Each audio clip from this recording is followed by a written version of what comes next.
ఒక పుస్తక రూపంగా ఆయన చేసినది అందరు చెప్పరు, చేశారు. కొందరే చెప్తారు, అది చాలా అవసరం చెప్పడం. ఎందుకంటే భవిష్యత్తులో చాలామందికి ఒక స్ఫూర్తిదాయకంగా ఉండాలి. వారి బాట, వారిది ఏ బాటనో, వారిది ఏ మాటనో ఈ పుస్తకంలో చదివితే చాలా సంగ్రహంగా మనకు తెలుస్తుంది.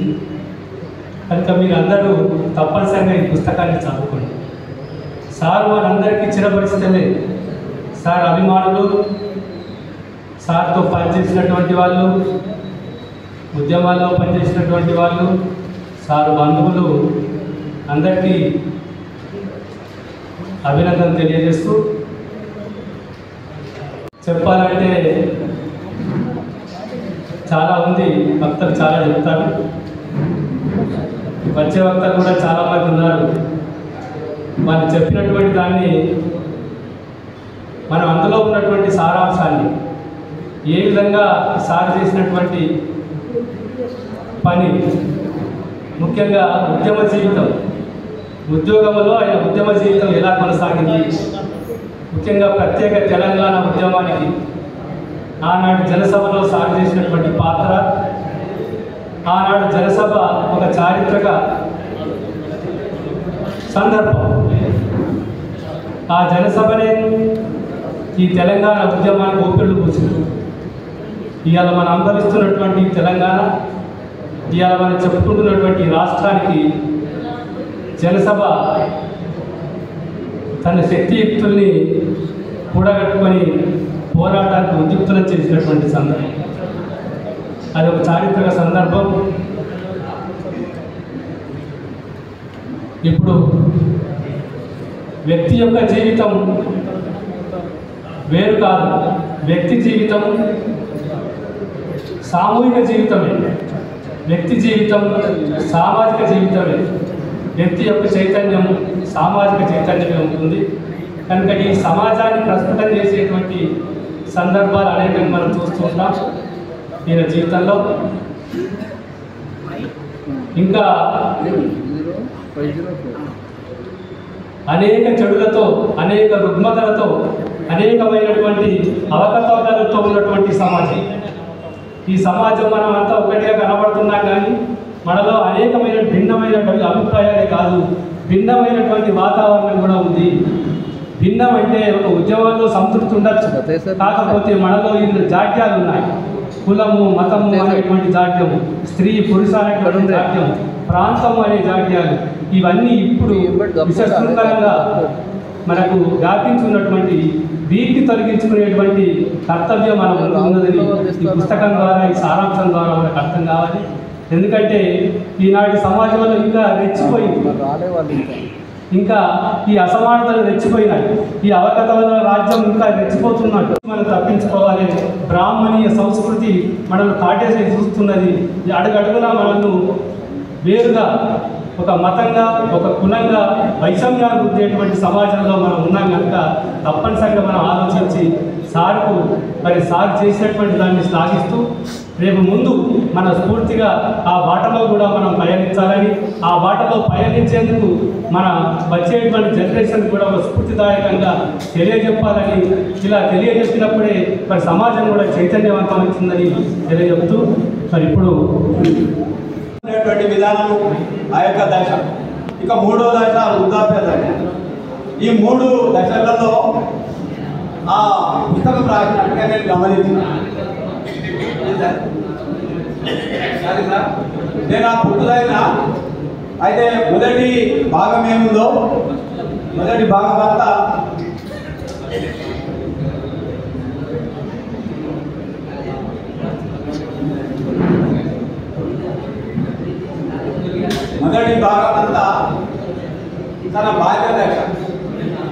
తన బాల్య దశ నుంచి మొదలుపెట్టి తన విద్యా విధానము, విద్యా చదువు యొక్క దశ, చదువుకున్నటువంటి రోజులలో తన ఆప్తమిత్రులు, తను పడ్డటువంటి కష్టాలు, తన జీవన విధానము, తన మిత్రులు, తన కుటుంబము, వారి కుటుంబం వారికి అండదండలుగా ఉండి తను నమ్మినటువంటి సిద్ధాంతానికి ప్రోత్బలము ప్రోత్సాహం ఇచ్చినటువంటి వారి కుటుంబము, వారి అక్క కానీ వాళ్ళ కొడుకు కానీ కోడలు కానీ వాళ్ళ బిడ్డ కానీ వాళ్ళ అల్లుడు కానీ నాకు తెలిసి వాళ్ళందరూ ఒకటే పంతాలు ఇప్పటికీ సాధారణమైనటువంటి జీవితంలో ఏదైతే సిద్ధాంతం ఉందో అదే సిద్ధాంతాన్ని అనుసరిస్తున్నటువంటి విధానము నాకు తెలుసు. ముఖ్యంగా అదొక దశ. రెండో దశ ముఖ్యమైనటువంటి భాగం ఏంటంటే తను నమ్ముకున్నటువంటి పోరాటం, తను నమ్ముకున్నటువంటి ఉద్యమ జీవితం ఏదైతుందో తను ఒక విప్లవ కవి ఏమన్నాడంటే ఈ భూమి తలకిందులైంది, ఈ తలకిందులైనటువంటి భూమిని సర్దిద్దడానికి ఒక యుద్ధం నడుస్తున్నది, ఆ యుద్ధానికి మీరు మద్దతు చేయాలని చెప్పి ఒక కవి చెప్పి నాకు అది బాగా గుర్తుకుంది. కాబట్టి ఆ యుద్ధానికి మద్దతు పలకడానికి సారు యుద్ధ రంగంలో దూకింది. ఆ యుద్ధ రంగాన్ని తన కళ్ళాలో చూసినటువంటి యుద్ధాన్ని ఈ రెండో భాగంలో, ఈ బాట ముట్టిన రెండో భాగంలో తను లిఖించు. చాలా ప్రమాదకరమైనటువంటిది. సరే తను బాధపడుతున్నాడు. నాకు ముఖ్యంగా ఈ బుక్లో నాకు ఏం కనిపించిందంటే 165 165 పేజీలో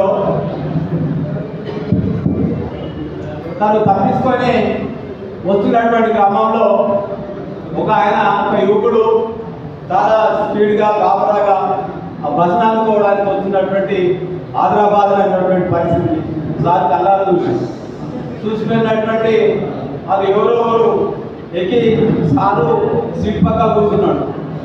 ఎవరైనా అంటే ముందుకుంటూ మాకందరికీ ఆదర్శంగా ఉండాలని కోరుకుంటూ నాకు ఈ అవకాశం ఇచ్చిన మీ అందరికీ పేరు పేరున కృతజ్ఞతలు తెలియజేసుకుంటున్నాను.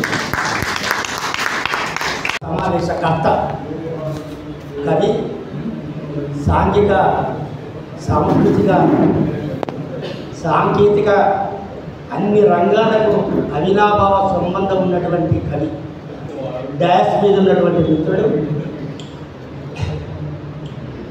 నంది అవార్డు గ్రహీత నంది సిద్ధారెడ్డి గారు, దేశపతి శ్రీనివాస్ గారు, కవి సామ్రాట్ దేవి ప్రసాద్ గారు.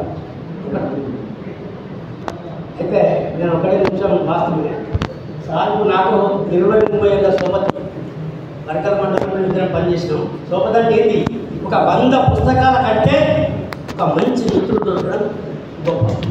అది సార్ నన్ను ఇక ఎక్కువ నాకు ఫ్యామిలీ లేదు సత్యసాయి గారు చెప్పుకుంటూ పోతే సార్ ఉన్నటువంటి లక్షణాలు ఏంటంటే ఉత్తమ ఉపాధ్యాయుడు, సమాజంలో కానీ సాంఘికంలో కానీ అన్ని రంగాలకు ఆయనకు అవినాభావ సంబంధం ఉండేది. చాలా రేరు మనుషులు ఉంటారు. ఒక టీచర్ ఉంటే టీచర్ అనే ఇక్కడ వెళ్ళిపోతారు. కానీ సార్ అట్లా కాదు, మళ్ళీ తన డ్యూటీ చేసుకుంటూ సమాజంలో ఏం మార్పులు తేవాలి, ఈ కుడియలు రాజకీయాలు కుడియలుగా ఉన్నటువంటి సమాజంలో చెత్త చెదాలన్నీ తీసి నామకు సాయంగా ఒక కవిగా కానీ వేరే మీటింగ్లలో కానీ అనేక రంగాల్లో సారు చాలా సేవ చేసిండు. మన జిల్లాకే పెద్ద పేరు తెచ్చిందని భావిస్తూ అవకాశం ఇచ్చినటువంటి సార్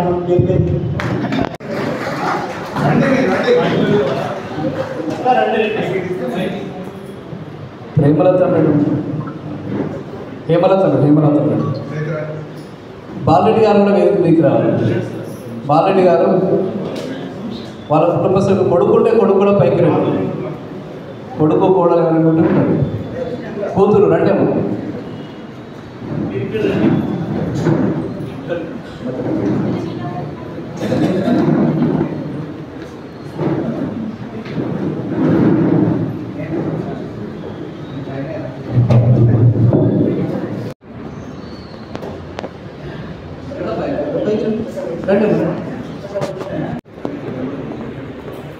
సార్ అందరూ గట్టిగా చెప్పాలి కొట్టున్నాం.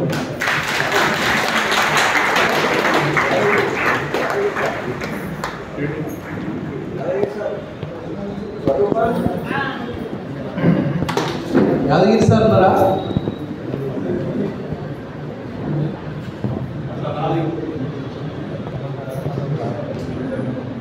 ఇట్లా